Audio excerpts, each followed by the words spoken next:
Hey, hello everyone. Welcome to a late night episode.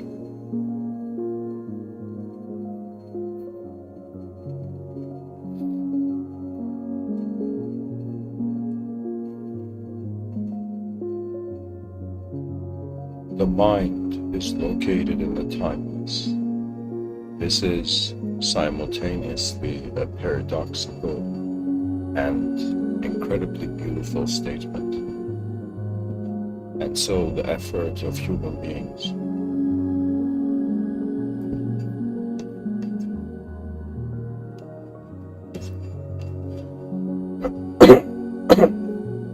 the effort of human beings is to make sense of the great mysteries of the realm.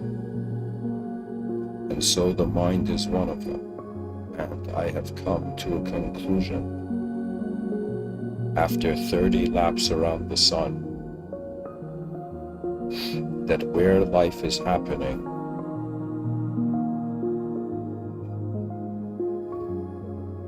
is on some level an impossibility to be a location. It's impossible for reality to have a location. Now I'll explain this. So I've made some notes before this episode. Because I have a notepad, the viewers are going to be able to see my notes. There we go.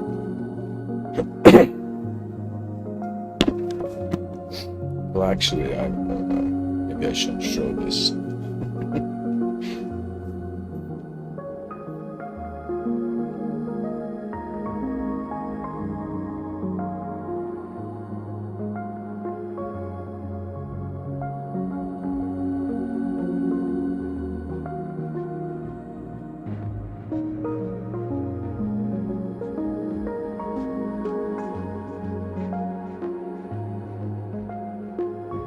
Forgot to mention that in the subtitle I have written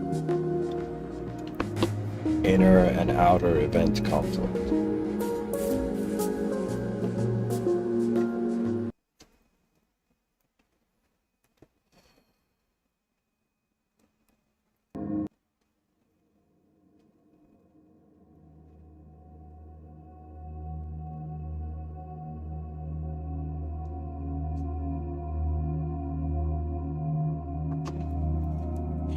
The honor of the world that we're in.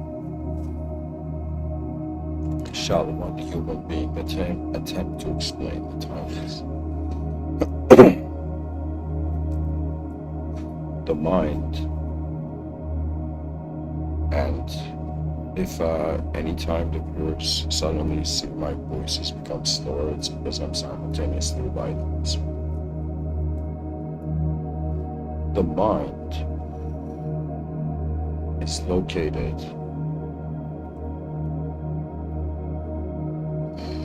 in the timeless. Now, when this statement is heard, questions arise. For me, ever since I understood the value of a question being that questions open up worlds and answers close worlds. So I would say, to me, the sentence, in order to be able to explain it in a way, one question is, what is the mind?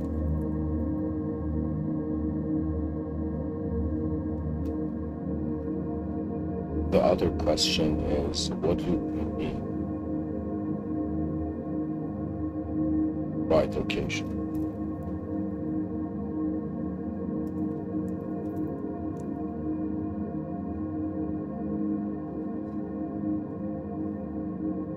And when it comes to in the timeless, where is the timeless? And timelessness is where, or what is the timeless? I should question, but where is the timeless is a mystery to the level that everything we see in this world and the way the human intelligence extracts meaning out of its perception, or in some sense puts a subjective meaning to the object, we require time, and we require the sequential, a sort of sequential memory. So it's as if, anyways, I'll go to this.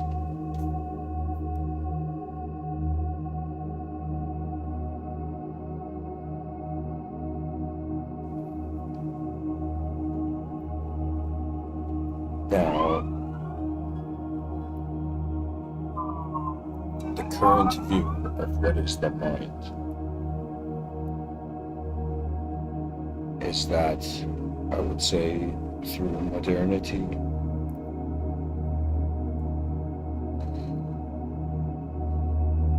the mind equals brain's activity.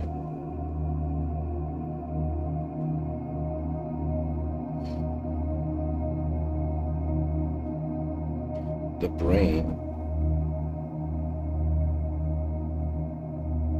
means it's located, or you can say in some sense, the brain is the world's activity.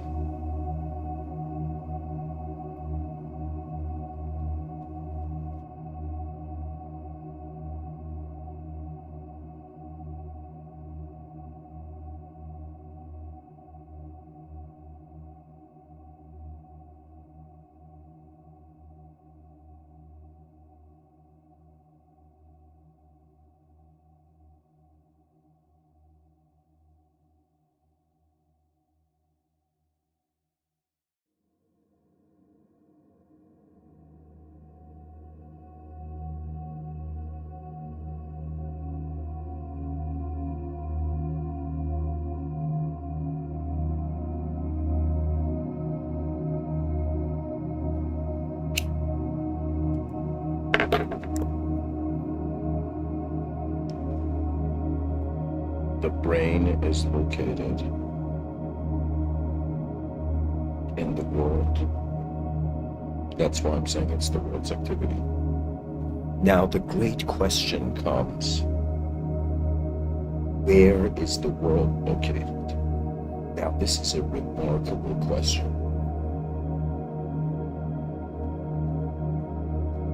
And in some sense is a way of man realizing how much of our acceptance of what is existing is based on how we're experiencing reality first.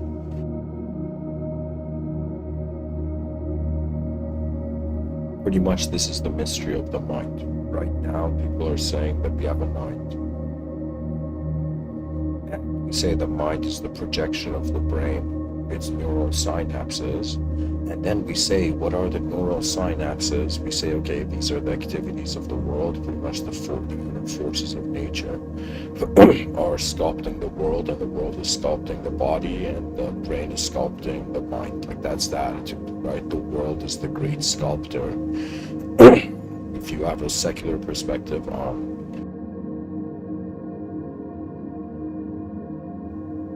the development of the individual.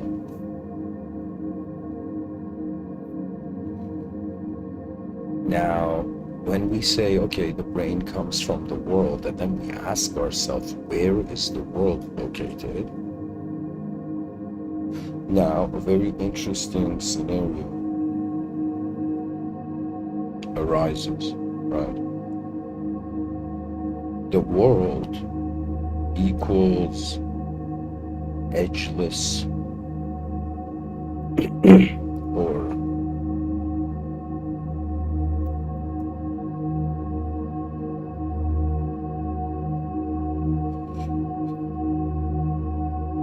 edgeless cosmos, as edgeless physical cosmos, but it also simultaneously equals experience of mind. Our mind is the candle flame in a dark room.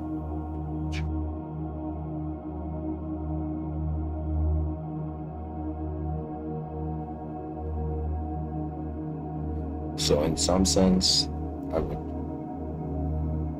polish this whole thing, and I would say it as if world equals, or it goes to two directions.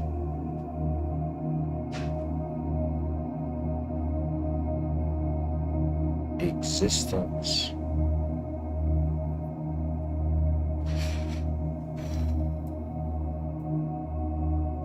limitless.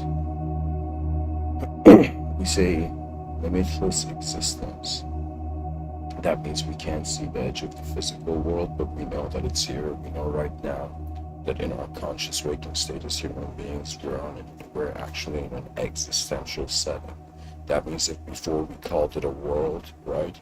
Before we extracted a location, it's as if something is existing. This is undeniable because we're being that existence, right? And so we have this consideration that the earth is not in like it's not just in a pitch black abyss, but that it is like an onion, where our planet is inside the solar system is inside the galaxy, the galaxy is inside the universe, and we say the universe is inside the cosmos, and where the cosmos is, you see, the more we go to the extremes of the outer realms, we come into contact with the unknown, and when we go to the extremes of the inner realm, we come into contact with the unknown as well, right? And so human life provides a limitless existence, existential world, and a limited experiential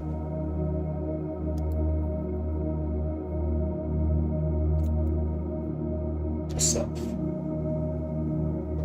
It's like I'm pretty much trying to say that the question of what our minds is, if we reverse engineer through that question, go to the core of it, we come to this realization that the same time our existence is being our experience is the same time we are experiencing existence. So in some sense, experience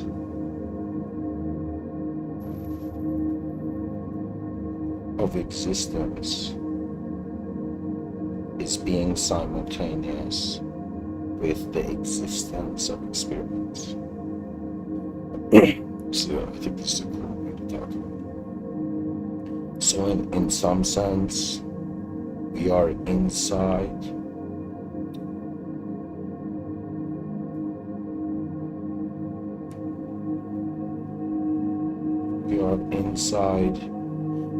a double-edged world.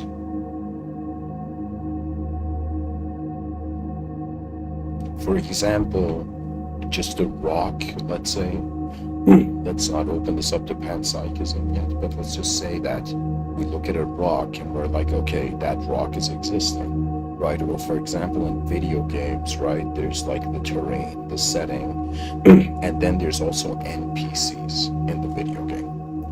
So we can treat like lesser species as NPCs. And it's as if the human being has become the main character of its own conscious story.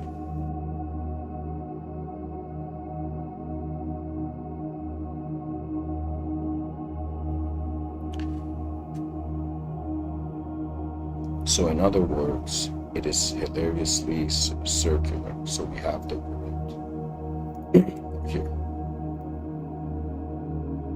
We have existence, and then we have existence leading to the brain, and then we have the brain leading to experience,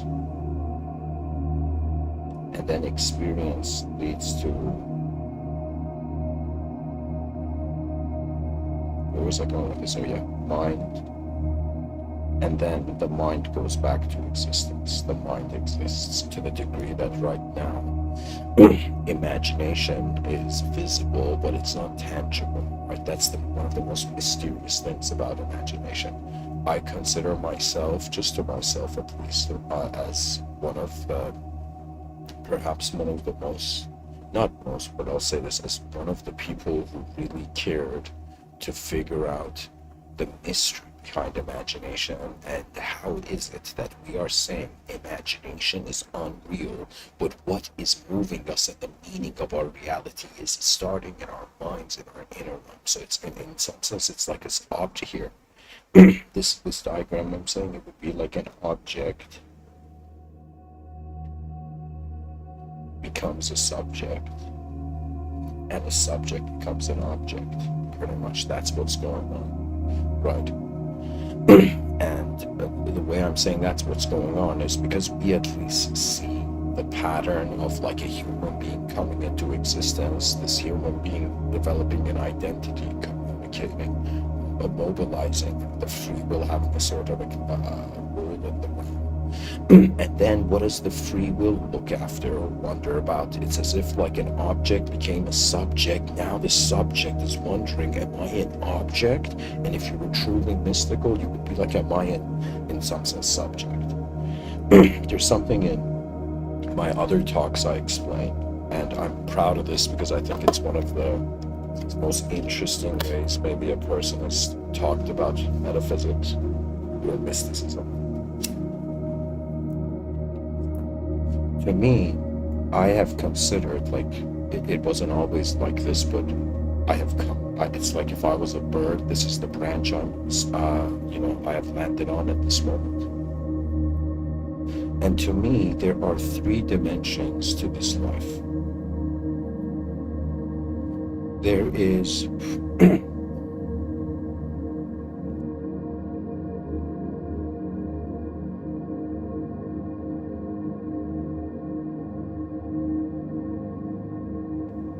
there's a visible dimension, which is the question, what is an object? Then we have an invisible dimension, where the question comes, what is a subject?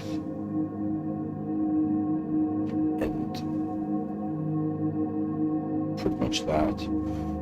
And then I consider an inconceivable dimension. You know, we can say we can create a sort of denomination here of certain people on the planet who have a spiritual mentality, and I would say some people, let's call them inconceivabilists, and some people we call them conceivabilists. Okay. And so when it comes to the notion of the spirit, that means what I notice is that like I would say I'm a person who I've had the privilege of speaking to a lot of people who have considered multiple dimensions to their mind. And for a lot of people, their spirit has a storyline. That means their spirit is technically an invisible character. That means it's a part of the mind. I didn't finish drawing this.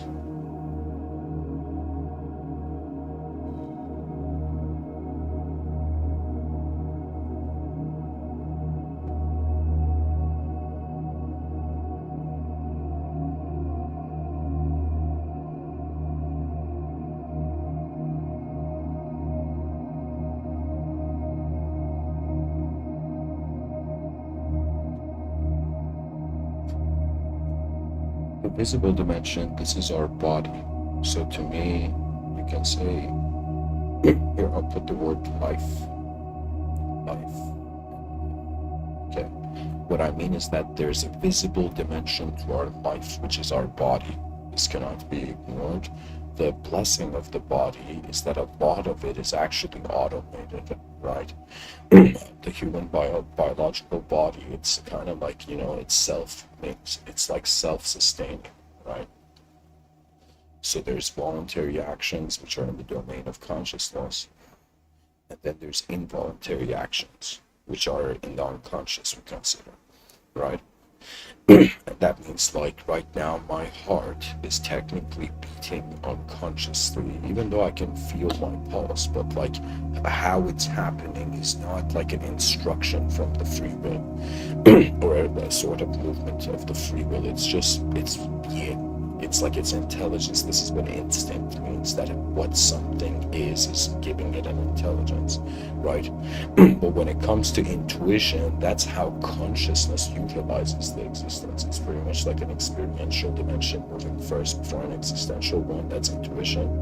When the inner realms move before the outer realms, but when the outer realms move before the inner realms, that's, you can say, instinct. That means before the person had an idea, let's say, to catch a baseball that was thrown at him, right? The person just, its reflex, the body's reflexes just caught the baseball, right? So there's a visible dimension to our life. It is pretty much what is the purpose of the body.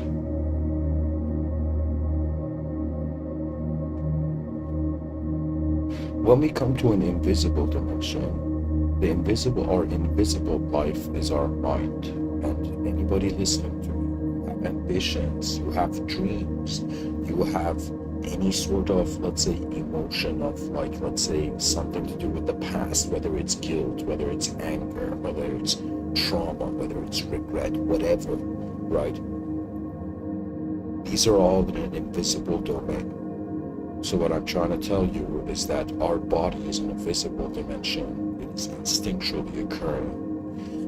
But our mind is an invisible dimension, and we could say it's an act of intuition. That means there's a sort of conscious filtering process. For the body, it has survived unconsciously, Let's say in the future something happens and human beings lose their consciousness, or their consciousness goes into sleep mode or something like that. And then it's like somebody would wonder, before that happened, let's say before sort of slumber of consciousness took place, it would be as if, like, okay, this evolutionary creature, before having a self-identity to impose any sort of system of meaning or overlaying reality with any sort of perception, it was just happening in accordance to the world. It's the strange thing that our visible life as a conscious entity is another way of saying how we're realizing how the world is being us. That means even though in language we say my body, but in actuality, the body doesn't belong to us. It is the world's. Right now, my physical existence, it's like these atoms don't have an owner, right? This is a kind of like theater performance of the psyche while it's in the lifetime. When it comes to the inconceivable dimension of life, so pretty much the visible dimension is everything that has to do with being a physical entity. The invisible dimension has to do with anything that has to do with being a non-physical experience. Right? It's an experiencer there, and there's a mystery behind the free will, a mystery that goes as far as certain, yogis, ancient yogis, they've talked about it as if like some let's say some disciple had gone to this enlightened guru and was like, hey, enlightened guru, can you show me God? And the guru was like, yeah, sure.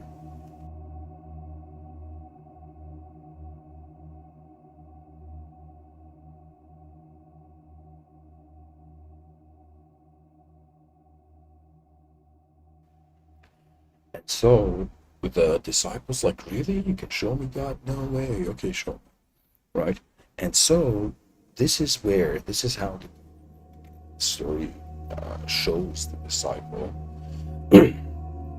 in some sense, God, is that he says, do you notice that you are being a subjective self? Or another way of saying is like, do you notice there is an egotism at work? Do you notice that your intelligence is internally based on an idea of you? And so the person's like, yeah, aware that, okay, I'm being this subjective self, this is my name, this is my personality. It's like the idea exists behind my eyes before I even move, right? So now, this is where the guru says, okay, so you understand that there's an ego.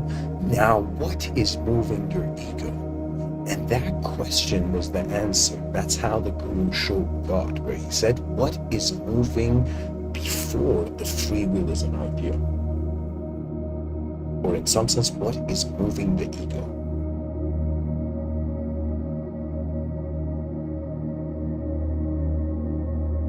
So when it comes to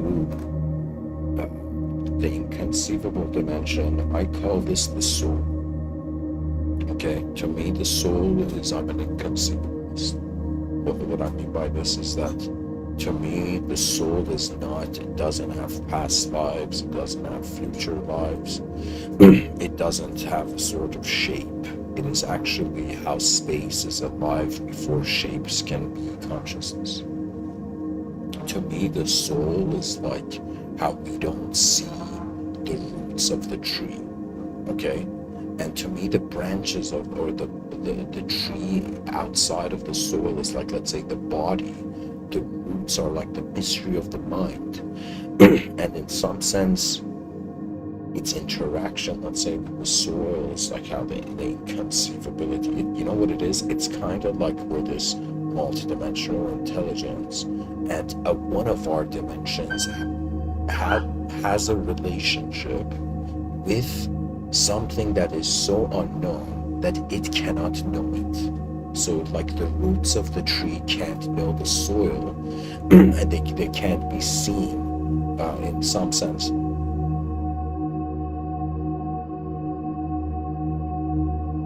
It's like the first person who saw a tree didn't see the roots. The roots came after. The first person who saw the ocean, didn't notice in some sense the depths, even though evolutionary stepped out.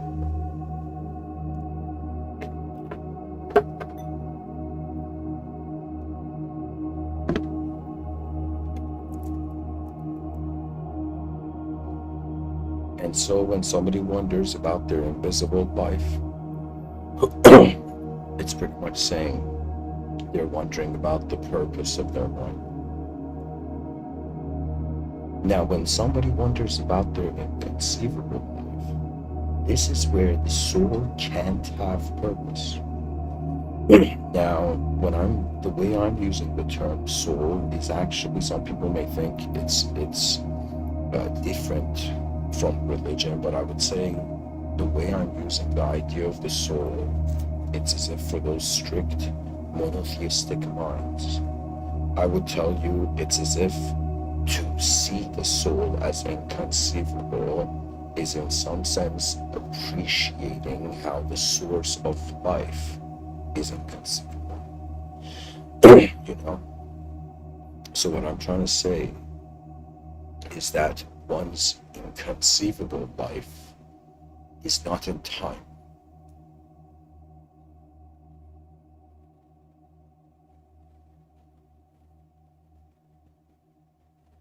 So that's what I'm trying to say.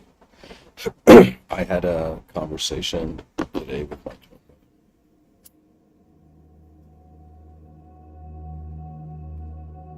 brother. And I was telling him, in some sense, if there was no physical body, if the person was just, let's say a mind, I gotta say this, in the initial answer to what a mind is, it's as if I'm not alone. Rene Descartes has made a great contribution to modern thought. And Rene Descartes has this idea called substance dualism, which is another mind-body dualism, which is another way where he's saying the body is in its own dimension, in its own world, like the mind is in its own dimension, in its own world.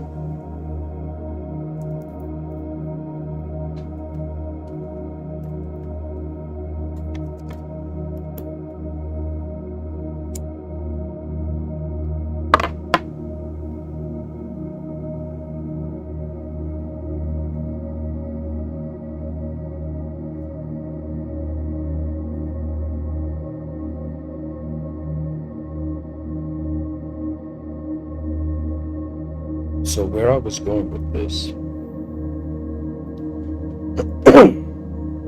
is another way of saying, if I draw this thing I drew before,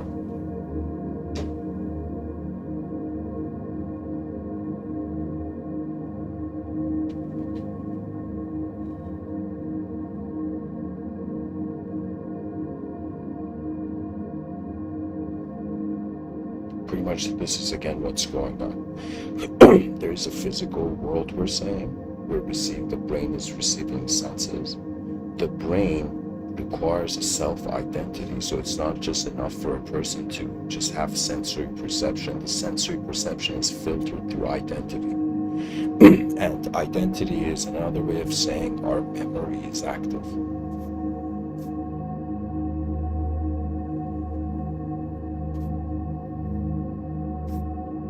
Now, having explained to the viewers this notion from this traditional perspective of body, mind, soul, a visible dimension, an invisible dimension, an inconceivable dimension, and I never finished that thing I was telling you where I was talking to my brother about it, where I was telling my brother pretty much, it's like I have reached a certain point where spirituality at first was a like the fascination for me for spirituality was like, how is the visible being invisible? How is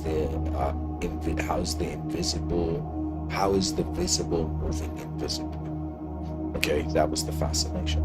Now I have reached a point where my questions have reached a point where I'm asking, how could the invisible be inconceivable? And the greatest fascinating pretty much conclusion of, let's say, an esoteric exploration, and esoteric it's a contrasting word in contrast to exoteric. And so exoteric is suggesting to the surface of something, esoteric is suggesting to the essence of something. So when people, they hear the word esoteric, they're actually wondering about the essence of the being, or it would be as if the surface of the ocean is an exoteric dimension, the depths of the ocean and the whole ocean is like the esoteric dimension.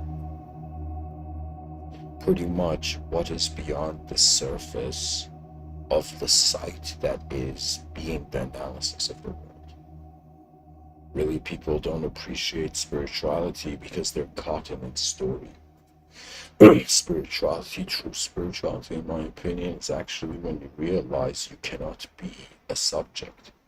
That's when spirituality begins. That's when suddenly all this meditation, yoga, all of this stuff makes sense.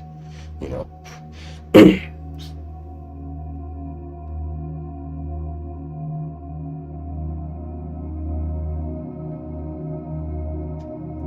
So the object is visible. The brain is also visible in the sense that we know it's there, we can see it. Technically, like a surgeon can touch it. When we come to the subject, this is where it's invisible. And when we come to the mind, it is also invisible, but it's only here, where the question of the inconceivable arises.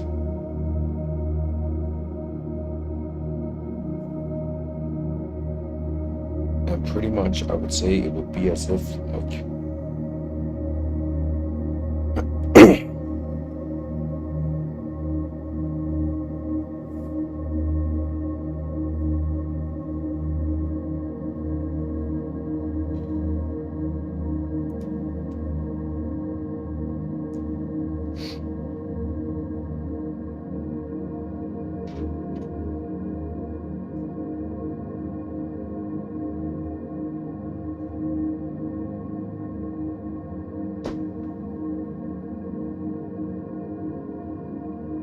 where is the here I go page.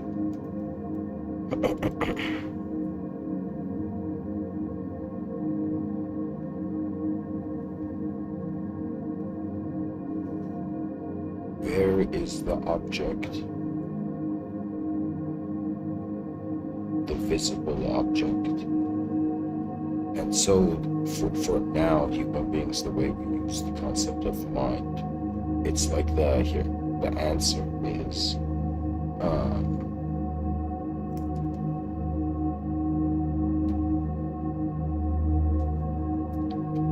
the visible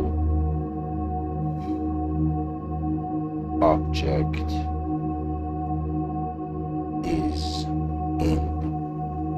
this is pointing to location, is in an invisible subject which we call the mind. The most bizarre thing about consciousness, I would say, is its instantaneity of being. This is why, till the end of time, we won't be able to figure it out. Because you can't ascribe meaning to something that is instantaneous. You need at least 2 or more moments, you know?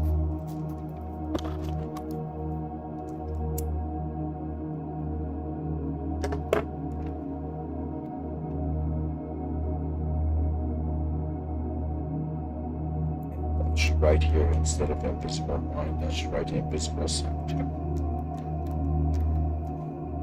Now the question comes, where is the invisible subject?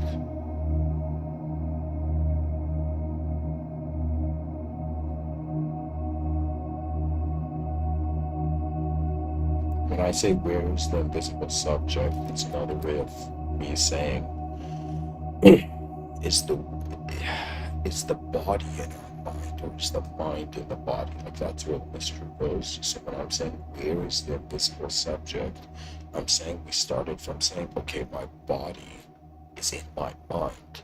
My mind seems to be this invisible space where the free will has an opportunity to select.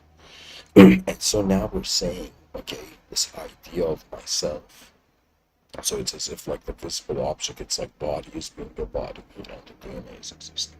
But when we wonder about the invisible subject, it's another way of saying, how am I being the idea of myself, right? Or where is the idea of myself? Now, this is where I think in the error that has been made is that rather than wondering and being fearless to the possibility that there could be something inconceivable happening here, we brought it back down to the body. So it's as if what it is that we are still in a dualistic mode, right? Where we're saying body's in my mind and the mind's in my body, right? So it's pretty much we went back to the object, right?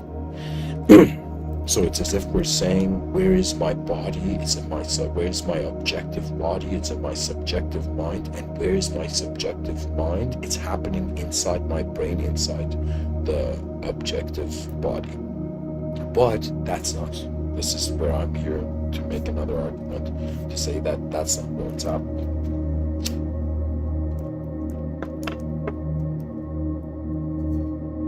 You know, I'm pretty much trying to say that the mind creates time conceptually, but how can it be in time, right? And the body is in time. I'm not ignoring that, because the body changes, and pretty much what is time, pretty much matter is changing in space, and we're pinpointing it.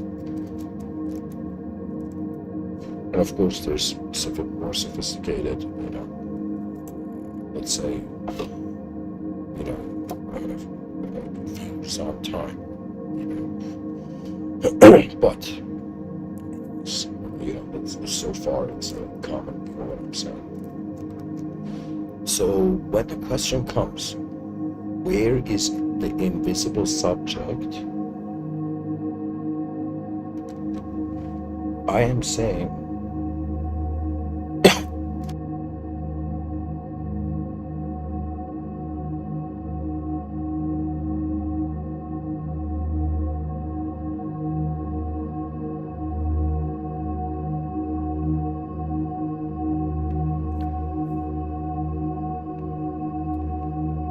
just a second, guys. I'm gonna change the song.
the invisible subject.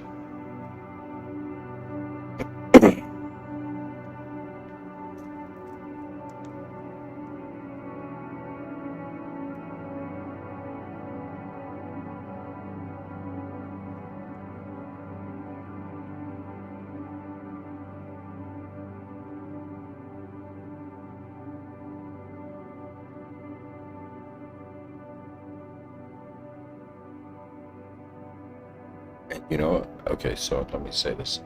Where is the invisible subject? The invisible.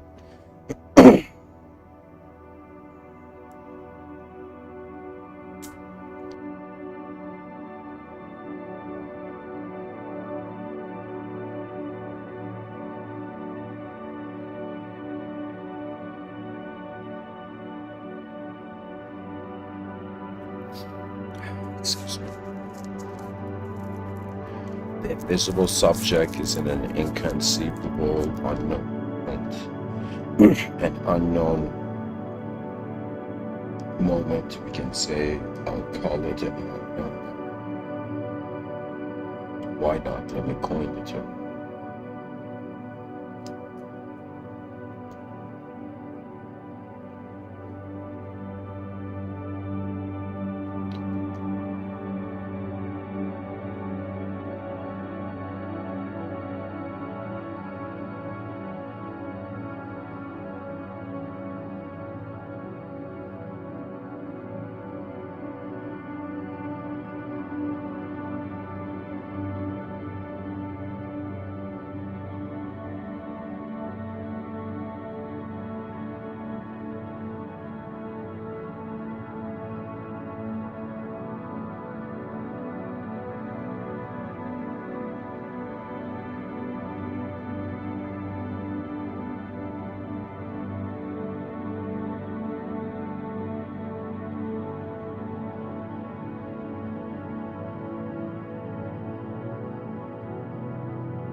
Or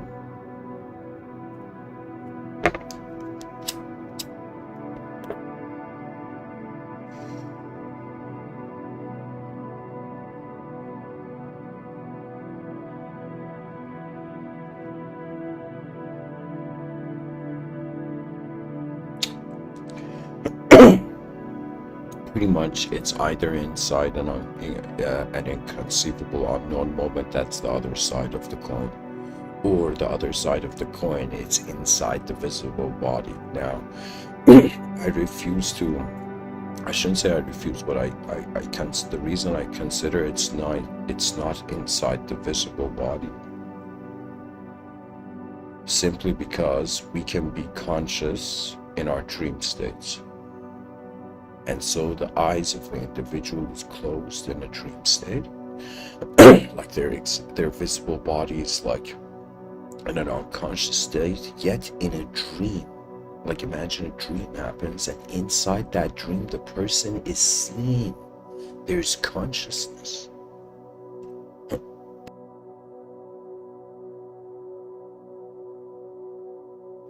It's another way of saying when a person's sleeping and they're dreaming, it's like their mind is creating a body which they can move in and become conscious of that dream.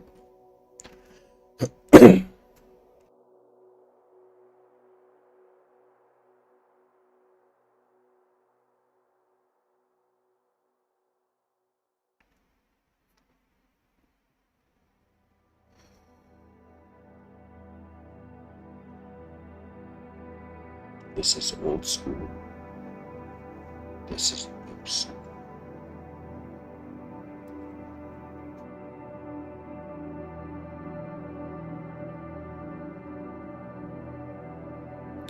So to finalize my view here,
Since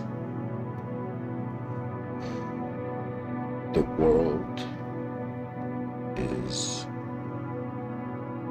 taking place inside the mind, the world cannot have a location.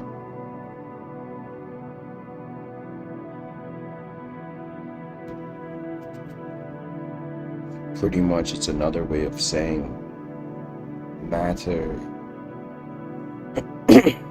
equals world, and space cannot be in a world. And by space, I mean the invisible nature of the mind.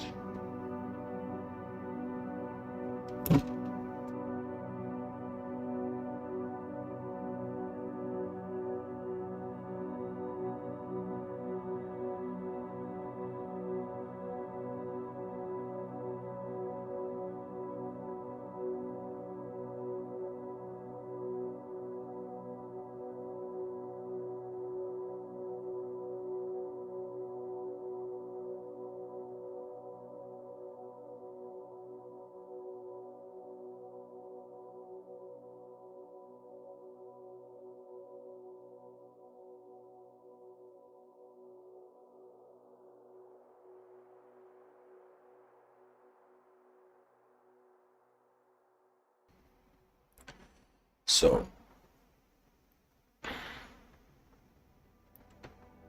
I've written a bunch of things here. I'll read them again. How's the mind located in the timeless? I'm pretty much saying since the world is taking place inside the mind, the world cannot have a location since the mind is present before the location, and the mind creates the location. So it's another way of saying, or what I'm trying to say here, is that we think we're just seeing our existence, but our existence is actually being how our brain is happening.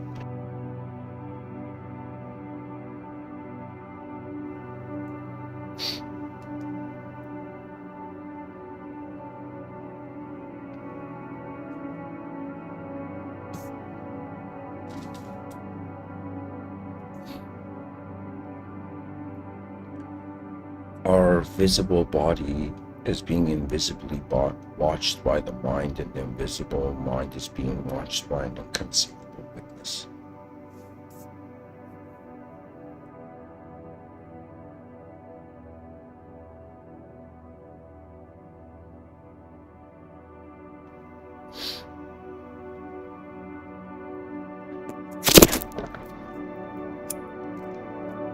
pretty much what I'm trying to say is, where is the existence of location located?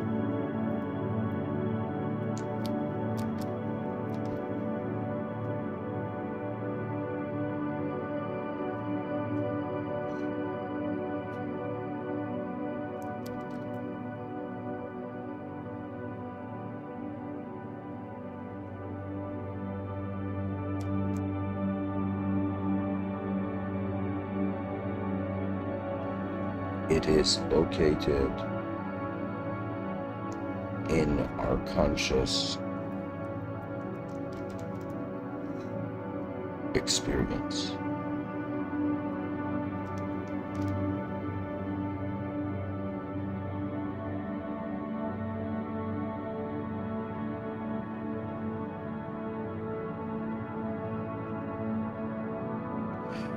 So it's another way of saying,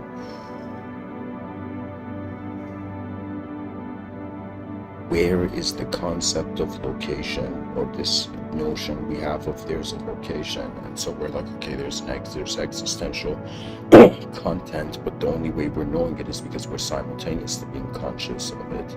Now the question is, where is location located? So it's another way of saying location has no location.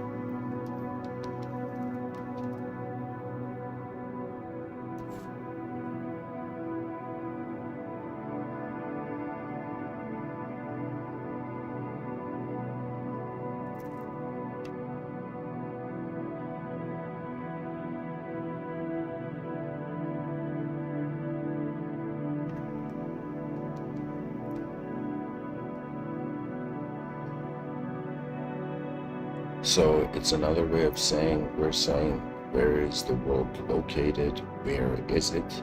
And I'm saying, where is the world? That means, is the world inside another world, or are we just inside one world? You know, it's like, what's the point of coming up with the idea of the multiverse, for example?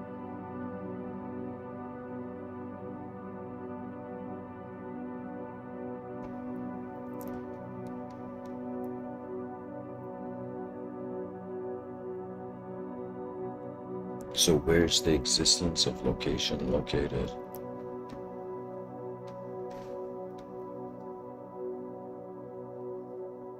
It's located in our mind's experience.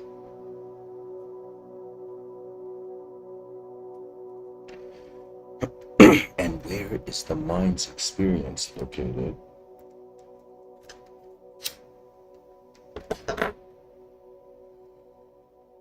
Pretty much, I would say, maybe another way I could say it, it's like an object goes to a subject, and then the subject has an option to go back into being originating from an object, or it has an option of, in some sense, taking us towards an unknown.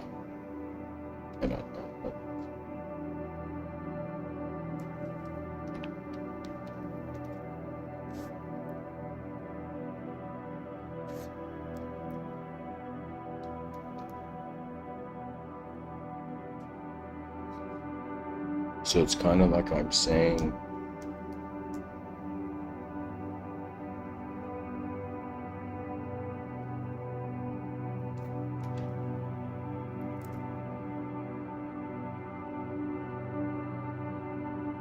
the object is inside a subject.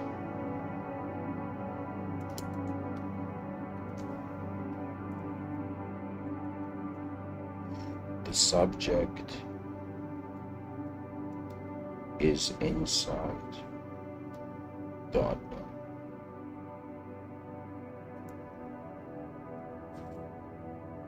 If the unknown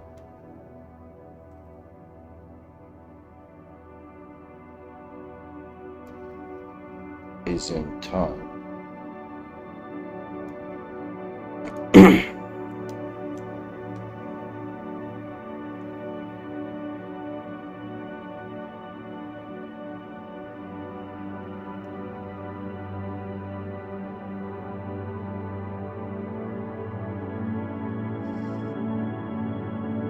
this equals conceivable. That means we can know it if the unknown is not in time. This is inconceivable. So I'm pretty much saying when we get to the point where we're like, okay, where's the idea of location located, or where is the world's, what is the world's world? We reach a point where we have to either choose to it's pretty much like, imagine a bird flying into the sky and then it has to in some sense either come back down to, you know, sit on a branch or fly into like a different part of the world. So I'm pretty much saying there's a sort of crossroad we reach when we notice that our existence is an object, but the only way we know we're an object is because we're consciously experiencing it as a subject. And so, because we're consciously experiencing it as a subject, you know, we either give up and say the subject is in the body, or we say that the subject is not from here. And I don't know if people have done this, but if you go look at a lot of ancient traditions, let's say mystical traditions, a lot of poets, especially the likes of Rumi, Hafiz, Attar, you know, even Rumi has this quote where he says, my soul is from elsewhere and I intend to like end up there, right? He has, like, they speak on that level. Or when you look at yogic or Vedic thought, for example, Ramana Maharshi, Shri Nisargadatta Maharaj, Papaji, you notice that in their mystical insights, they are saying that sight is in an instant, and the instant cannot be dual, therefore it cannot be conceivable.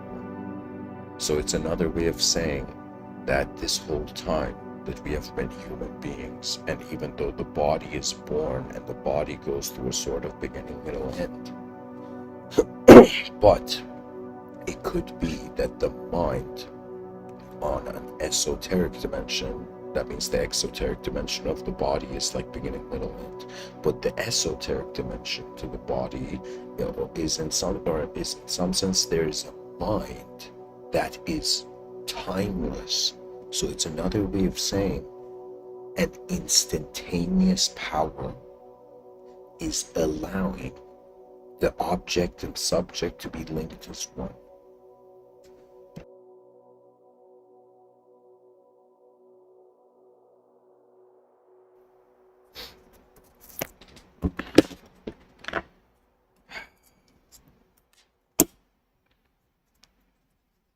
I'm gonna take a breather, guys, and just share an announcement.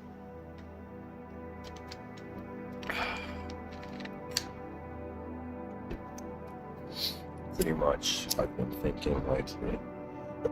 So, one announcement is I'm probably gonna go into a sort of semi-retirement. I've set this, you know, intent for myself that when I hit the 2000th episode, I will pretty much like let these talks be and just pretty much log out from the YouTube channel.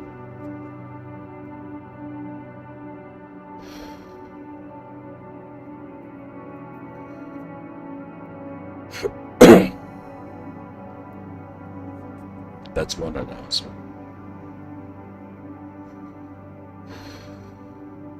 The other announcement is that I'm also attempting to create a sort of blog. And when I say blog, I mean it's like, you know, pretty much in the membership area. I'm pretty much gonna write articles whenever I can. But the idea is you know,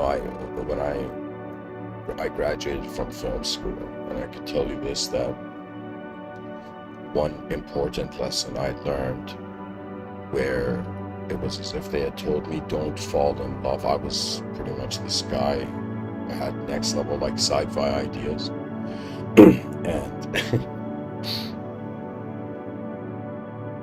the teacher came up to me and said, don't fall in love with your own creation. Don't fall in love with your artwork. Something in those lines.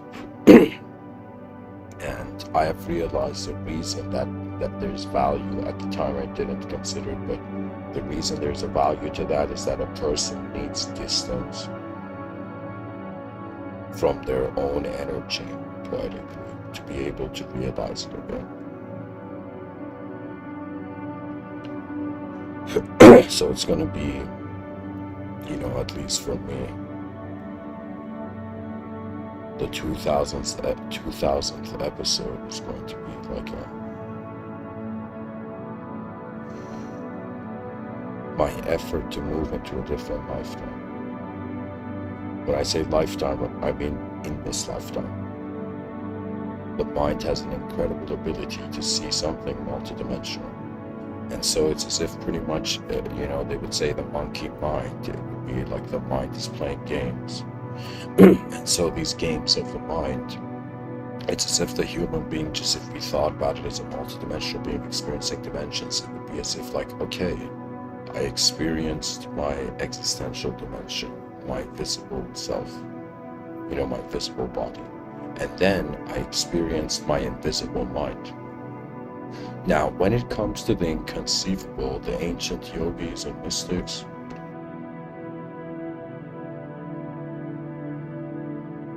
they say something remarkable. They say that you reach a point in mystical inquiry where the person reaches a point where the idea of them is not there. It's another way of saying your eyes were shackled to an object, and let's say they were shackled also to a subject, and for a moment it's like rather than the object and subject being the focus, the person looks at the shackles and sees that they were never there. For some people, spirituality is like an escapism. They want to just get out of here. But for some people, spirituality is a round circle. That means you first thought nothing was divine and you were seeking divinity. You come to a realization that in an instant, like it's as if reality is like this complex illusion, and the complex illusion was simulated from simple truths. It's as if when you come to the simpler principles of one's conscious experience, you come to this realization of the instantaneity of attention and energy. So what that means is that it's as if what consciousness is an ability, or I should say what awareness is another way of saying how an existential event is simultaneously being an experiential event before the existence moves or the experience moves. So I'm pretty much saying this whole time we've put the question mark on the mind, and we're like, yo, what is the mind? And we have ignored the invisible dimension of our inner lives. And the purpose of the inner lives is in some sense an activation. I have this, let's say for now, this theory that it's like the body is behaving like a finite, let's say, intelligence, and the mind is acting like an eternal intelligence. Let me tell you why. Because time is something you learn. You put the watch on. The watch isn't there from the beginning. When we look at the young child's experience, before the child is named, there's a purity to how sight is just being existence. But through the allocation of conscious individualistic memories and speech,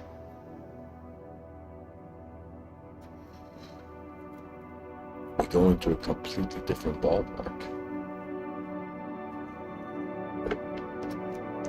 And again, I'll repeat this. This is, I think, how I've come up with like what I feel is a great argument, where I'm saying the body is in time because the mind considers time, creates time, but the mind is not in time And it's another way of saying an unknown, timeless viewer of a known, timed content. You know what's fascinating? Just like how I am, like people can't see me, but I'm live streaming my voice right now, and people can hear my voice somewhere. It's as if to me, a human being is being live streamed, and the personality and the karma is the voice, but where the voice is coming from is not visible to you in the live stream. So it's another way of saying our life is not rooted in the visible or the invisible. Or it's another way of saying the visible or invisible are rooted in an unknown inconceivability, or what I call an unknown. I'm going to use this word until it catches on.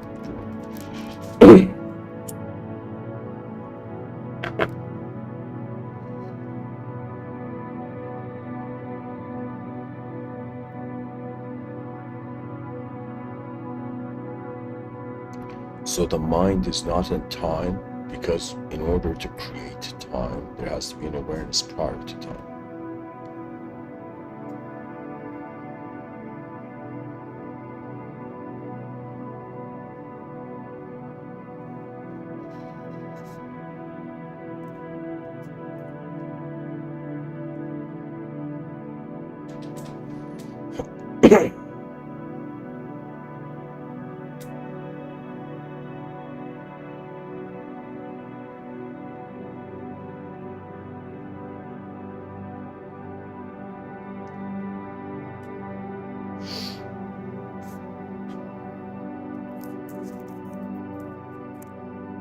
It's kind of cool. I'm pretty much saying to the viewers that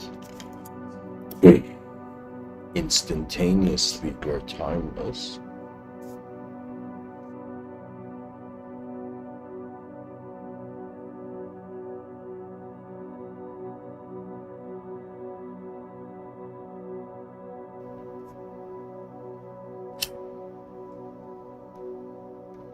Consecutively, we're in time.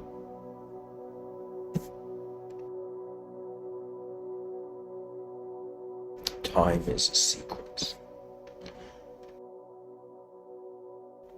Now, so far, I would say this is pretty much the answer to the mind is located in the timeless. I'm saying that the mind is considered to be, arising from the brain. And if we were to study from the body, if we were to start from the body, it's like, okay, my body's in a physical world, unknown physical world, and the way I know that there's an unknown physical world is because there's a sort of known experiential world, and that known experiential world has an unknown edge.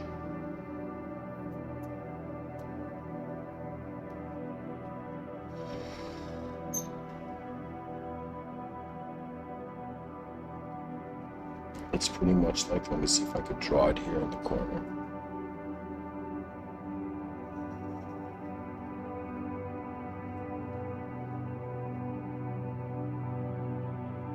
There we go, this is the graph. This is how it's designed, guys. The mind and body are parallel, but the soul is perpendicular to the body and mind. The soul is, or the original awareness prior to even consciousness. It's like,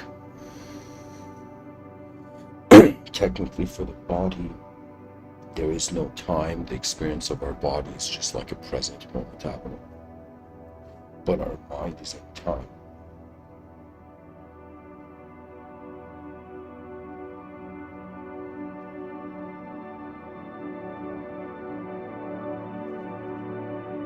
So it could be that right now, what is moving the wind, or let's say,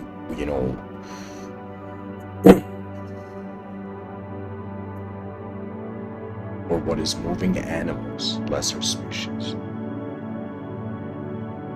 or let's say gravity. It's as if like this, or I shouldn't say gravity, but let's say pretty much the timeless, when the relationship of the body with the world is timeless because existence really doesn't have anywhere to go. But when it comes to the relationship of the mind, due to the unique opportunity of the limited physical self-existence, there's the concept of time. It's another way of saying time is a strategy towards death. Time is, or I shouldn't say death, time is our strategy it's how we painted the void. Pretty much that's the beauty of conception, it is paint on the canvas of the world.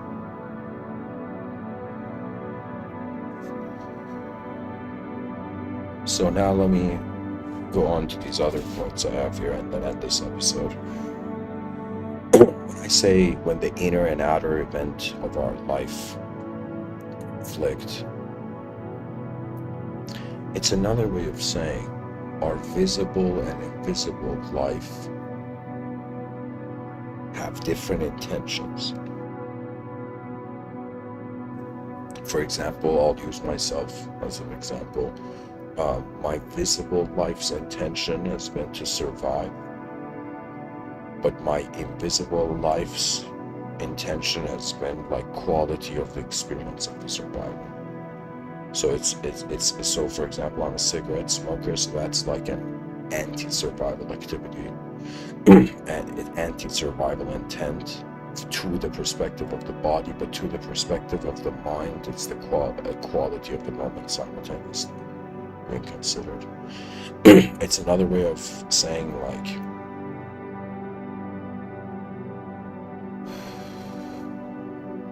the moment there's more than one dimension, there's two views.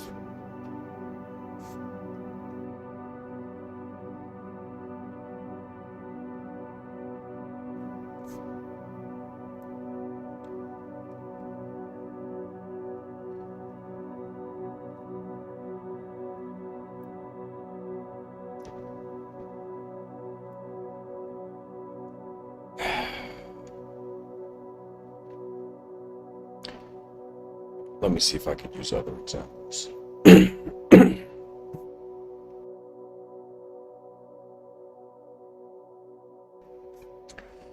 Let's say that a person is considering, somebody in the chat section is saying, I always wonder about the stream, is this pre-recorded? No, man. It's not pre-recorded, I'm drawing in the thing. But I will probably create a pre-recorded like 24/7 live stream on Twitch soon. That's kind of like a strategy I'm considering. And everybody's welcomed to ask questions in the chat section about what I'm saying. But anyways, where I'm going with this, to finish off these notes, pretty much when I say the inner and outer event of our life conflict, I drew here that it comes to two questions.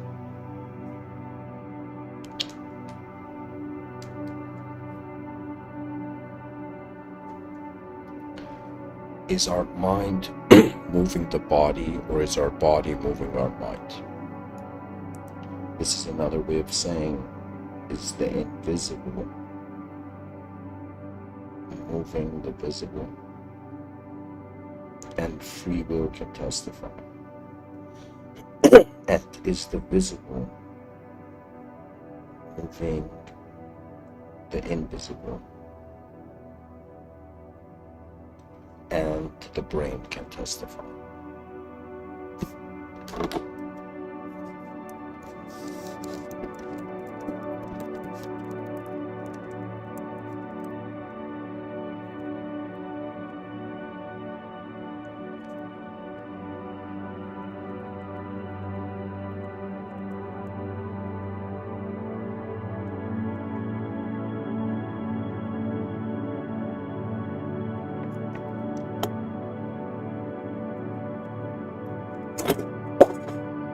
choices.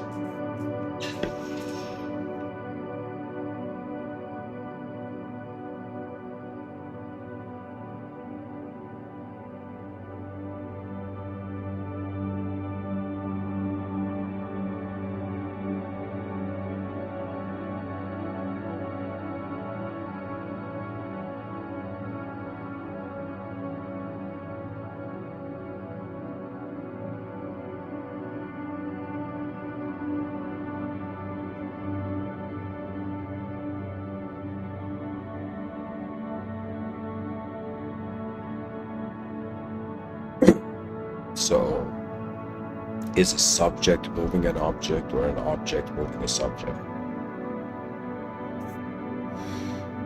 Now, I've written here, if the body exists in accordance to the idea of the world, it's another way of saying our individual self is codependent to the collective world,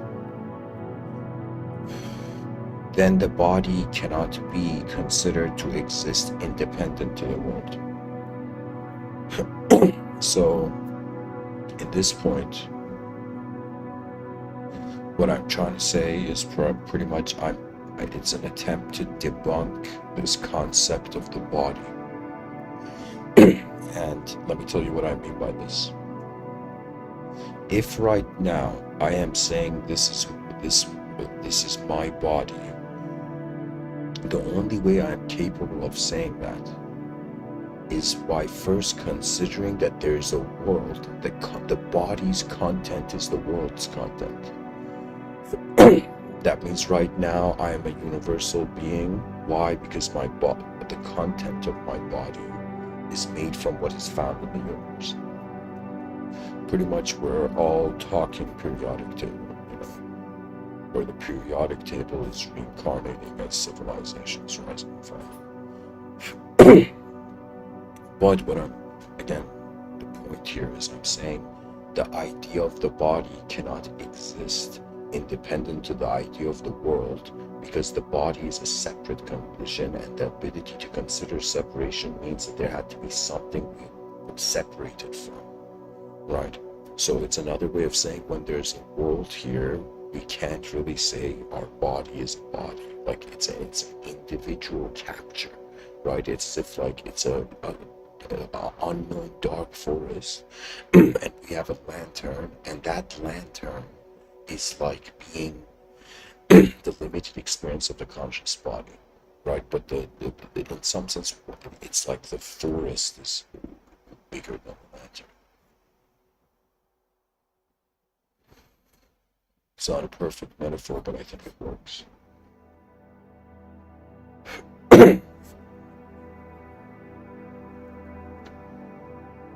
So it's another way of saying duality is simultaneously being a oneness, and that oneness is simultaneously being inconceivable.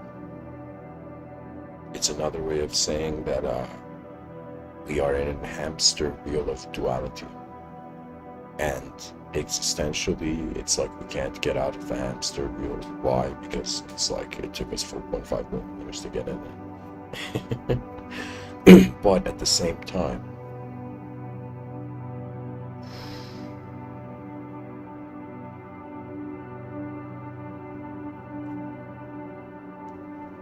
it's pretty much what I've written here. How the world is being our body, and how our body is being the world. And bring in an invisible dimension into this. How is an invisible force being a visible entity? And then the question is, how is a visible entity knowing it's an invisible force? And when we go to answer that question, how does the visible know it's invisible? It actually is being inconceivable. So we think we are people. We think we're just the object and subject. I'm not saying we're not, but I'm saying we're not just that. That means right now, as I'm speaking to the viewer, like speaking right now, my body's existing. I'm aware of my body being in this moment that's being my mind, but I'm also aware of the content of my imagination, and my imagination is not the whole moment, right? People are under the impression everything they see is a thought. That doesn't make sense. The thought is a part of the content of the moment, of the whole moment. And it's another way of saying, like, space is the inconceivable witness, or I should say inconceivable, but it's like space is the sunglasses or the glasses for an inconceivable unknown force. Or I can't even say force when I say inconceivable, but like from an unknown, right? From an unknown moment. It's as if, it's, if I was to be poetic, it's as if, why has my body come to visit my mind, or why is my body right now here in my awareness, in my attention? And then the question comes, in some sense, why is the visible here? Why is the invisible here? And the invisible is remarkable because it's another way of saying space is alive. This whole time, I think it's just the brain, but no, the brain is an antenna.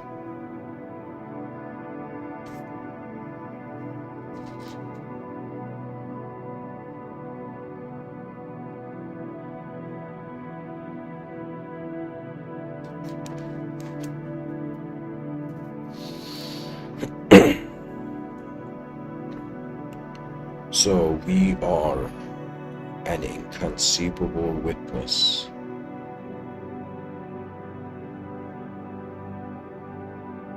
of an invisible world as a visible self.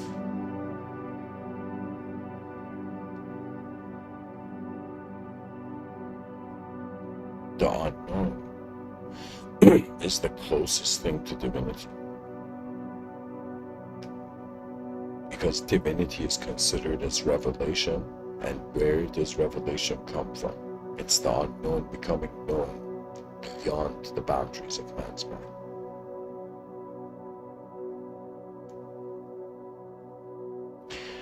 If somebody was like, all right, Mr. Within, let's consider that there's a visible life, an invisible life, and an inconceivable life, and they're simultaneously happening. How do you climb this ladder towards the inconceivable? And I'd be like, okay, so the games of the visible life come to the conclusion that there's an invisible mind, right? There's an invisible life. Although it's another way of saying our bodies give us an ability to how would I say it? It's like the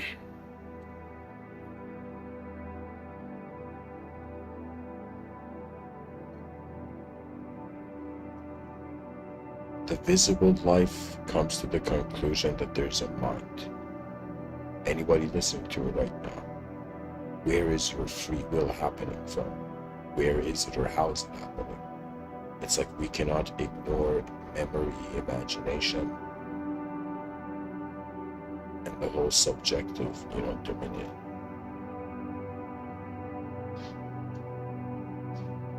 So the visible life concludes through a realization. The visible body's conclusion is an invisible mind. The invisible mind's conclusion is timeless. Even the concept of time is codependent. That means if it's as if like it's like if from the beginning the idea of time was there, maybe we would not have the concept of time. Let's say every person somehow knew how long had passed, right? It's like we wouldn't need the concept of time, right? It's pretty much like your life in time and your life outside of time.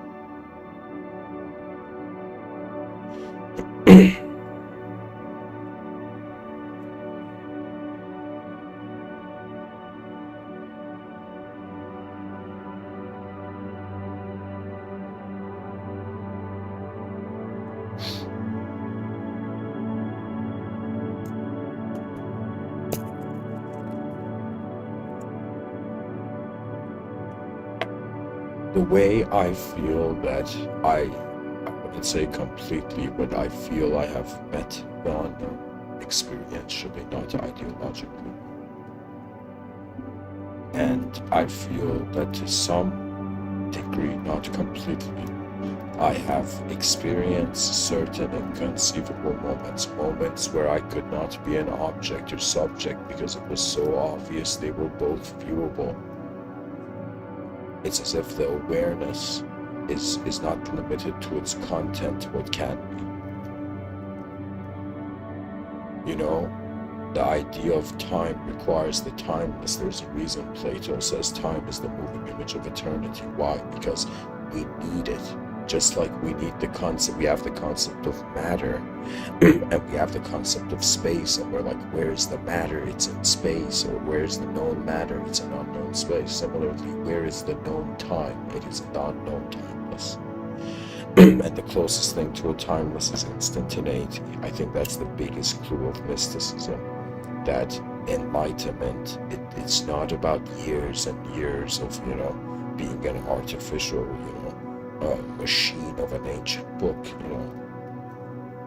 but in some sense realizing that this universe has a life, and we may not be able to hear its heartbeat, but it's there. Right now, it's like, let's say somebody, before, sort of like, they knew what the brain was. Imagine a time traveler comes and says to people, it's like there's a brain inside your head. The person's like, I can't see it, I won't believe it, right? Or even something more profound, I could say.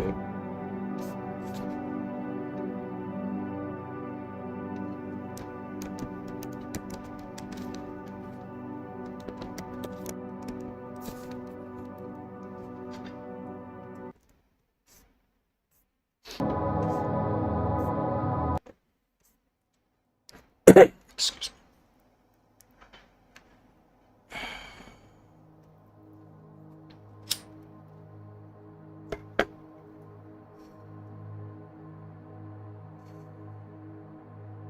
The body's in a location. The location is in the mind. The mind is not in a location. Therefore, the mind is not in time. So it's another way of saying the concept of time is happening in the timeless. The visible is happening in the invisible. And life and the origin of consciousness, where human beings consider source, they consider soul, the idea of the soul. That origin has no beginning and end. We have fear. It's like the fear of the body made us forget, that the origin of our mind is not shaped.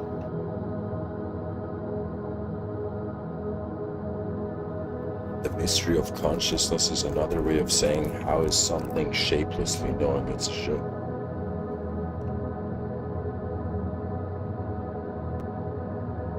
And again, instantaneity is the clue. The instantaneity of how an experiential event and existential event are simultaneously being one. And then I've written here, body equals world, body equals body.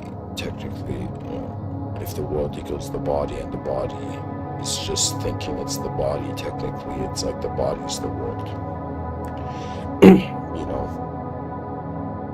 That means, imagine they ask someone, it's like, how much do you weigh? And the person's like, how much does, the manifest cosmos weigh? The observable existence weigh?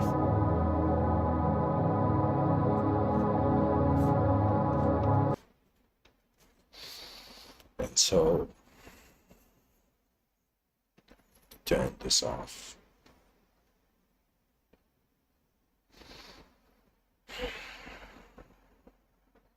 we start from an intellectual analysis of the known And the more we wonder about the origin of direct experience, we come to an unknown presence. This unknown presence is very strange because if somebody went after truth and they identified with the idea of a truth seeker, it's like midway in the truth seeker trying to find the truth, the truth seeker dissolves or fades out. So it's as if it's like it starts off as an object wanting to know the invisible, and then it leads to a point where the invisible knows it cannot just be an object. It cannot be defined by an objective boundary. I think the most profoundest thing that could come from this episode is that we are alive beyond time, which is another way of saying the mind or essence of the mind cannot die.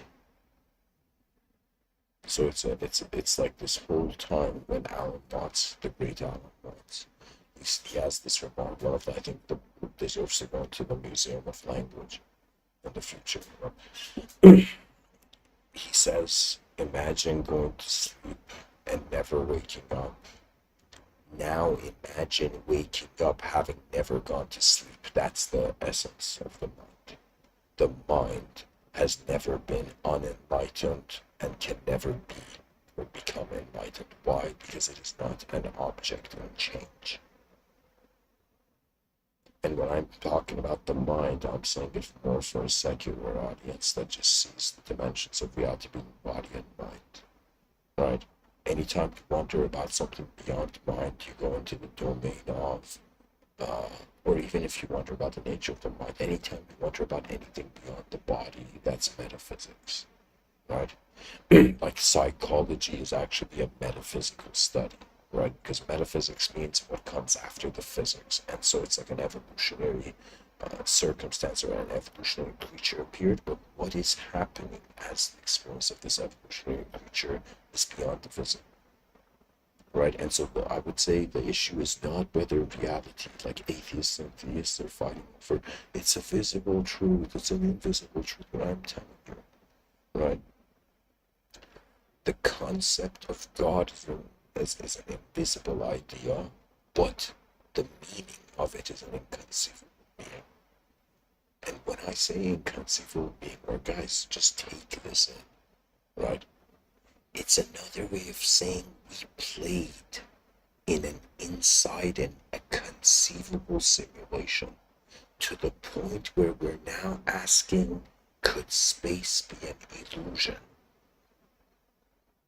Could it be that our senses of perception are not, it's like there isn't just a visible veil, there's also an invisible veil. And once this invisible veil is pulled and we see what is through it, it's an inconceivable being. It's another way of saying, if we are on one side of the coin of energy, a changing manifestation, it's like there's on the other side of the coin of energy, energy cannot be created and destroyed. Now imagine that energy was sight. So it's another way of saying the soul is how energy is alive. Or energy, the soul is another way of saying space is alive, which is the invisible container of energy. Right? Because energy has a manifest property. It's like what I'm trying to say is when it comes to the mystery of how a body, how when it comes to an experiential mystery, we are led towards an inconceivability. But when it comes to, you know, a visible mystery in contrast to the invisible mystery, it would be like, it's literally like we are actors that have forgotten we're actors in a play of manifestation. And so on some level, because we're on stage and we're in the performance of the lifetime, we cannot ignore our existential role. You know, we cannot ignore the ability of our mind.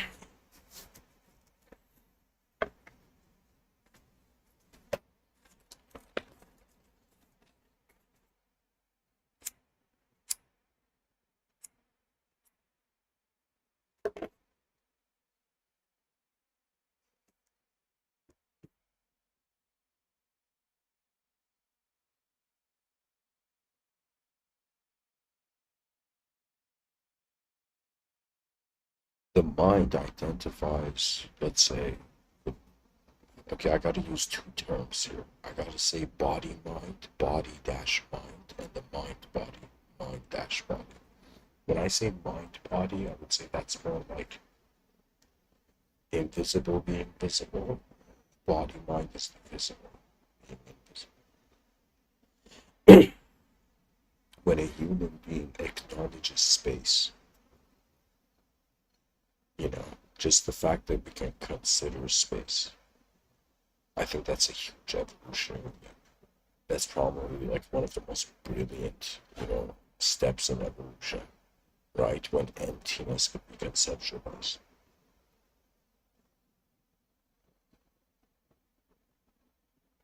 The concept of emptiness is like they put a sticker on truth.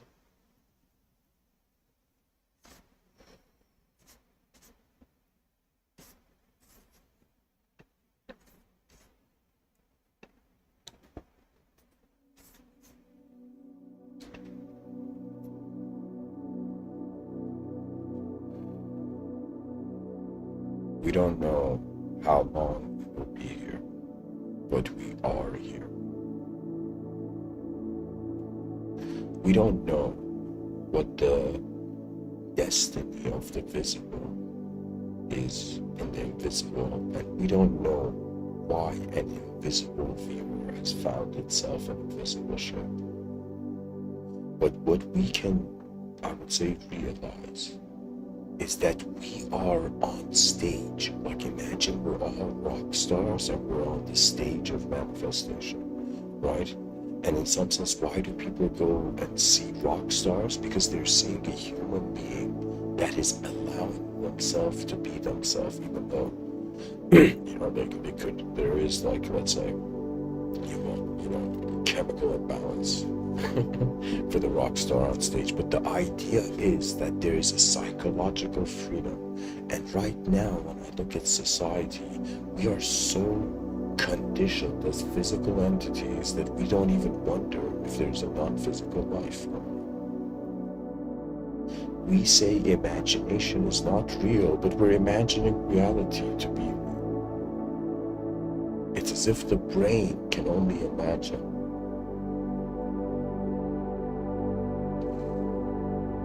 Or excuse me, the brain is real, but, or how would I say it? It's as if consciousness is using existence to move experience existentially in different probabilities before the free will accepts something. That means really where I would say I'm trying to take the viewers, pilot the viewers' attention, is that before your free will acts on a thought, in which the moment you act upon the thought you become, it's like, who are you before the idea of a who is there?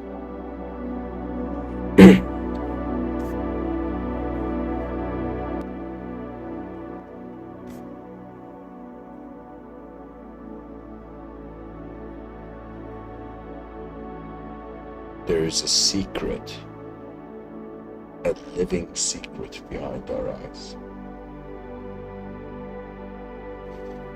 The species is reaching the point where the purpose of the body is to evolve from the visible to the invisible. The purpose of the mind is for the invisible to realize it's inconceivable. When the invisible realizes it's inconceivable, it's another way of saying there's a total contentment in the nature of the being, that the unknown is unknown. Fear goes away and the world was already enlightened. And so I will leave the viewers with a final statement. If the mind is located in the timeless, if location is starting from a timeless point, we are not our definitions in time. And any belief a person has about their self is in some sense in the presence of space. We are not just physical beings. We are space beings, not just a poetic pun in the sense that, they say, how did the human intelligence arise? Mother Earth, Father Sky, aside from, let's say, a celestial motivation behind our eyes.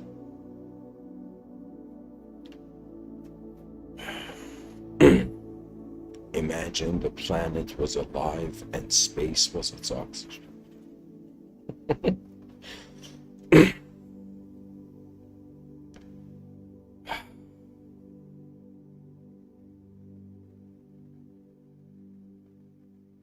If I was to explain, somehow put into words how I feel the journey my invisible life on this planet has been. It's as if I don't know why, but I feel like before this lifetime, I have a contentment with allowing being to be. And everything I'm doing in these podcasts, I'm pretty much the force that is animated as me in this life. It has been like a first-person point of view, wind, moving, tunneling through various moments. It's as if we are timeless travelers in time. Or another way of saying it is, it's like we are, how space is traveling through shape. People say like reality is made of stuff, but when we look at stuff, we access it through perception. And it's another way of saying, rather than thinking reality is made from a substance, could reality just be made from shape? Could there be a dimension where truth of reality is just based on its substance? Could there be a dimension where the truth of reality is just based on the shape, the outline of the object? Or could there be, in some sense, a reality where only the color is the truth? Right? That means if somebody sees a blue cup, they could say it's like, rather than it's a blue cup, it's a cup blue, right? That means it's like how blue is being a cup, or how a cup is being blue. And similarly, how is a body being a mind, or is the mind being a body? And the poetry of it is that we are the simultaneous witness.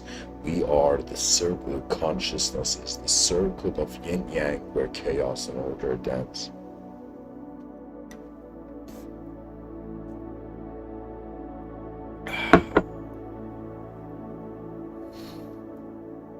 So, thanks for listening, and I hope this episode was helpful. In the comment section below, feel free to share, opinions on, is the mind in time or is it not in time? The body's in time, but the mind that in some sense projects time, it's like, where's the projector before the projection? The mysteries of the world await, the greatest explorations of mankind. The world is waiting for us as much as we are waiting for the world. It's like, just like its poetry would be as if just like some part of our nature is seeking a sort of paradisal position. It's like just like the attention seeks paradise, the ultimate state of being. Similarly, it's like the ultimate seeks. It's like we're not trying to go to paradise. Paradise is also trying to come here, right? And that's the poetry of, I would say, or the poetic divinity of the advanced civilization. It's as if mankind, what it is? It's the benevolence of greater dimensions. It's another way of saying the moment love exists or has existed, it's as if the greater dimensions are successful. It's another way of saying everybody is in paradise. Or how would I say it? Your inconceivable life is beyond the dualism of, let's say, heaven and hell, right? Or I shouldn't say heaven and hell, but I would say like pain and pleasure. Right, it's like really what it is. It's like I have pretty much opened my eyes every day and I'm like, what is going on here? And it's like we're in an unknown world, and the educational system takes pride in telling, the children of the future how the past only saw things. It's like the educational system. The reason right now it wasn't Elon Musk, where he was like, now all information is online. You know,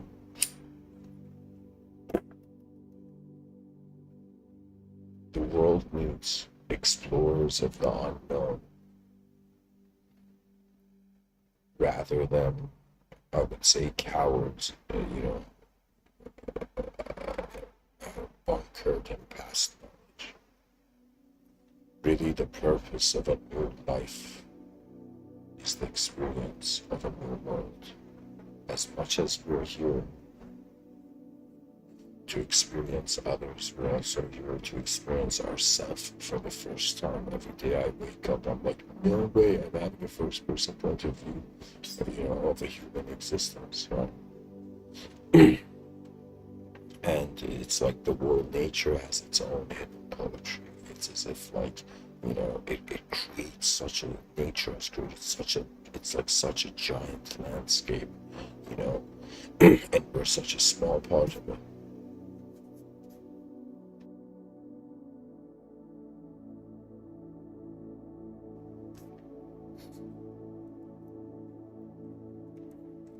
Beyond the eyes of the human being,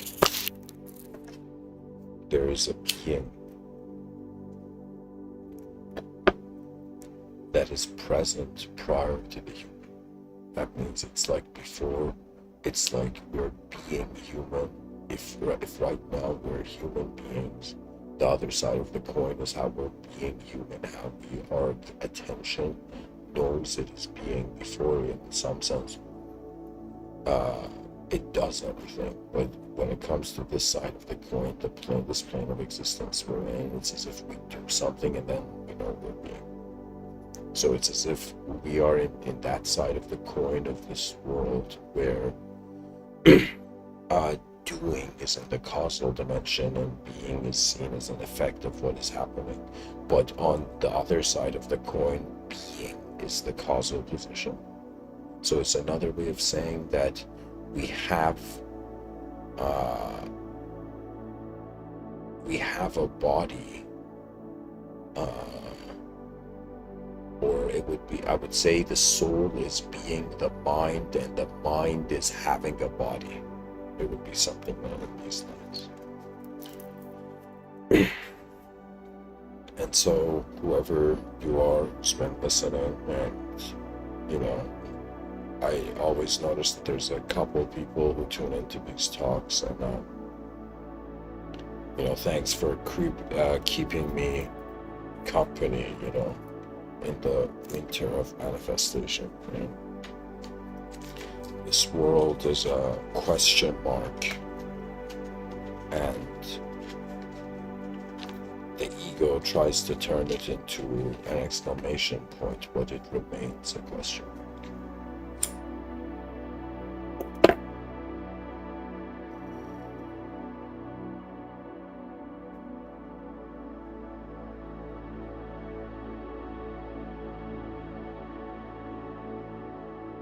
The statement, is there a question mark?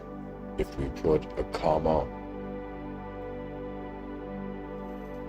right after the question, it would be as if like somebody named Mark having a question, and then is there a question mark?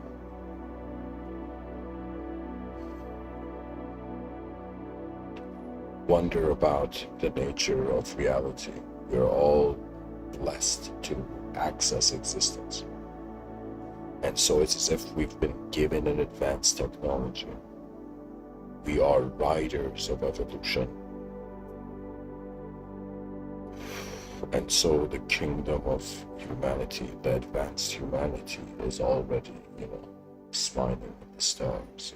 It's, on some level, the future is already victorious. That means if in the past the species was defeated, it's another way of saying, if the past exists, the future simultaneously does too.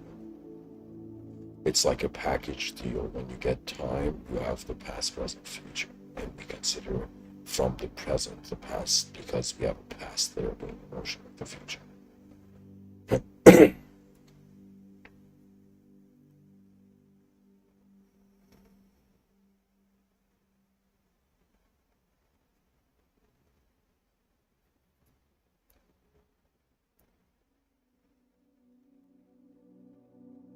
it's just the honor of the living. You know, it's so, I've been giving these talks for so long that I pretty much have a sense of like how imagination is happening.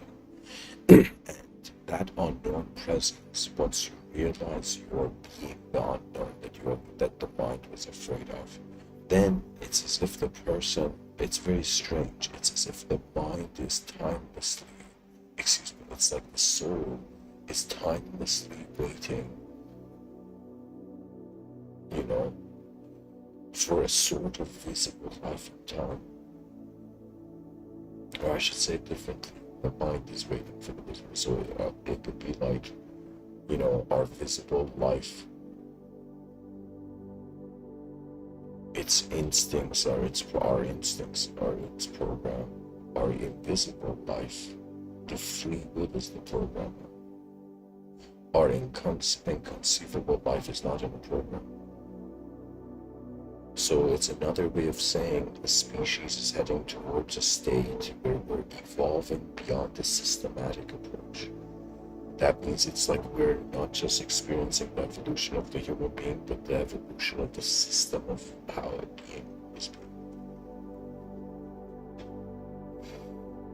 And so anybody who, I'll tell people, like, forget the concept of more fascinating, let's say, than aliens, ghosts, angels and demons, time travelers, right? Deities or whatever, demigods or whatever, right? What's more fascinating is how we are being us. Wonder about who is looking through your eyes, and if you realize, as the Upanishads say, the seer of the seen is unseen, then the location of time, or time is a non-local existing concept. It's pretty much, I'm saying existence is not existing in existence. And so the mystery of our eyes is the privilege of consciously walking with the realm, you know.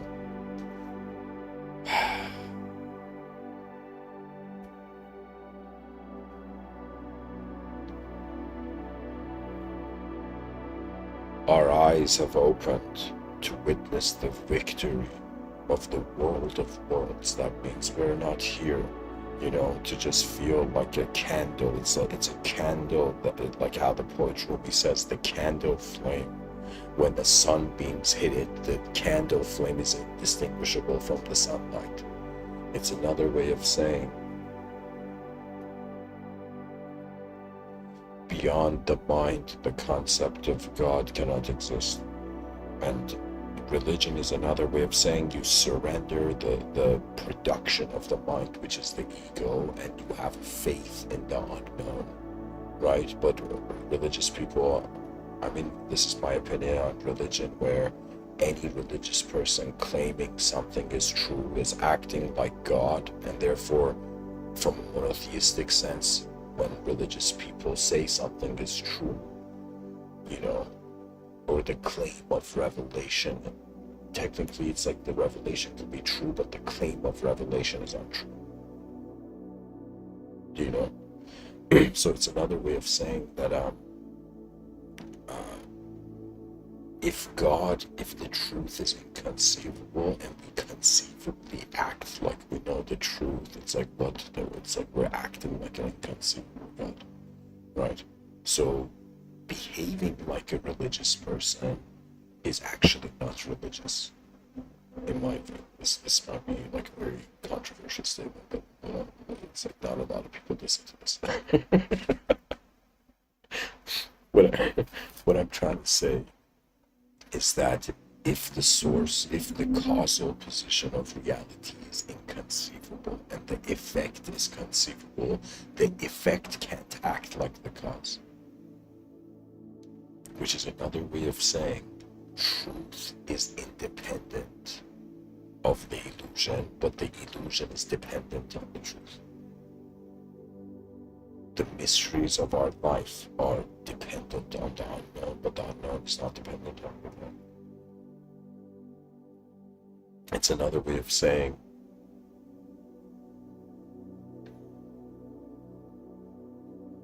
man is not free from the world, but the world is free from itself. But technically, our eyes are, we're all being part of this universal sector, right? Like, imagine on your resume you write, it's like, yeah, I have experience, being a chunk of the universe, being a part of this universal, sector, Can you imagine somebody who, imagine there's a Buddhist company, right? And the person goes, for a job interview, and the person looks at, the Buddhist employer, looks at the, soon-to-be Buddhist employee and says, okay, what's your experience? And then the Buddhist employee is like, yeah, in my past life, I was an emperor, before that life, I was a scholar, technically I've had, there was this yogi in the Puranas who had lived his conscious attention had lived through 7,500 apocalypses,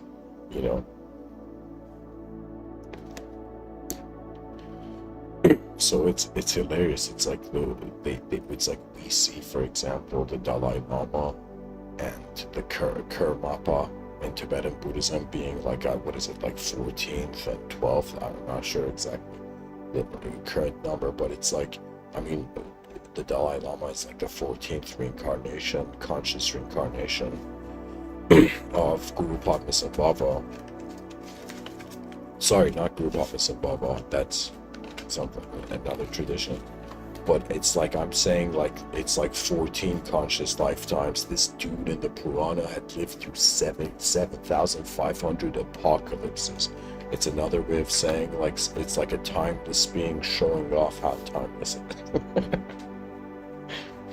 Can you imagine two eternal beings being like, buddy, I've lived through 7,500 apocalypses, and imagine a young eternal being, which is an inconceivable idea, but I'll say it for the sake of this. And the young eternal being's like, no way, 7,500 apocalypses, I thought we were timeless.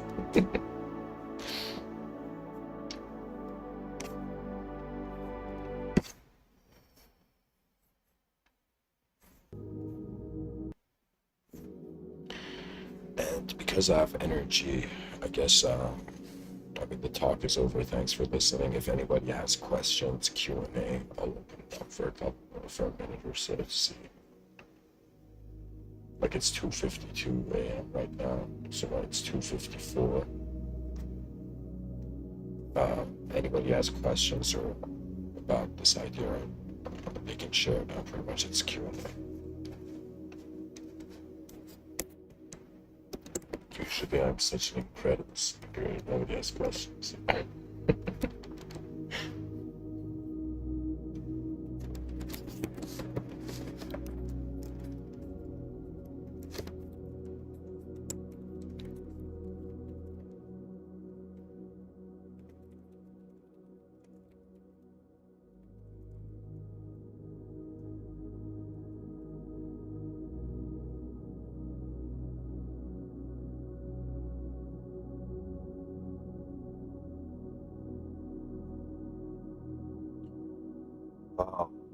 I'll read this quote I put from Leo Tolstoy in the description. He says, I think if it's true that there are as many minds as there are heads, then there are as many kinds of love as there are hearts.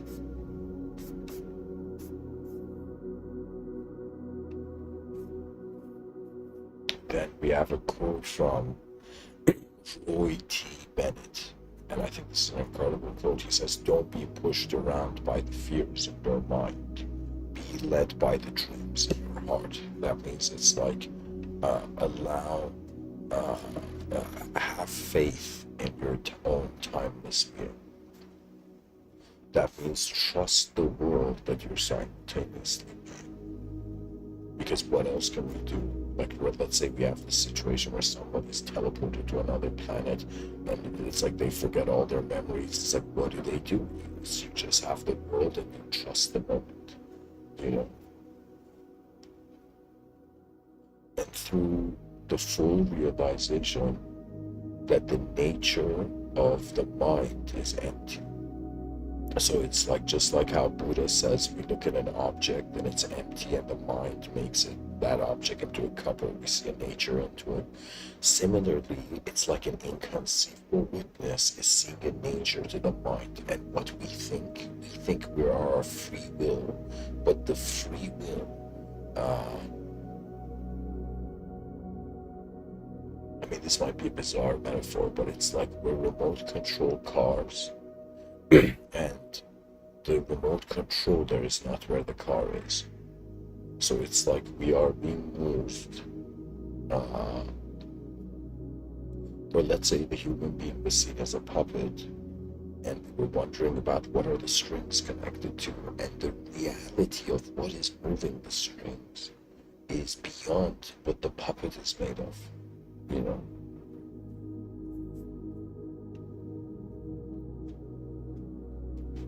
And so, thanks for listening. I hope this episode was helpful. Much better answers. And if we realize the nature of our intelligence is prior to time, pretty much you're left with becoming comfortable with your being before you do anything. So anybody who can be comfortable being, you will have automatically an incredible ability to do things. But if you are not content with how you're instantaneously being, what you do becomes filtered through, I would say, the turbulence of your own past. And so we're alive now, you know. It's like, and what is freedom? It's the ability to recognize this stuff. Much less than someone else.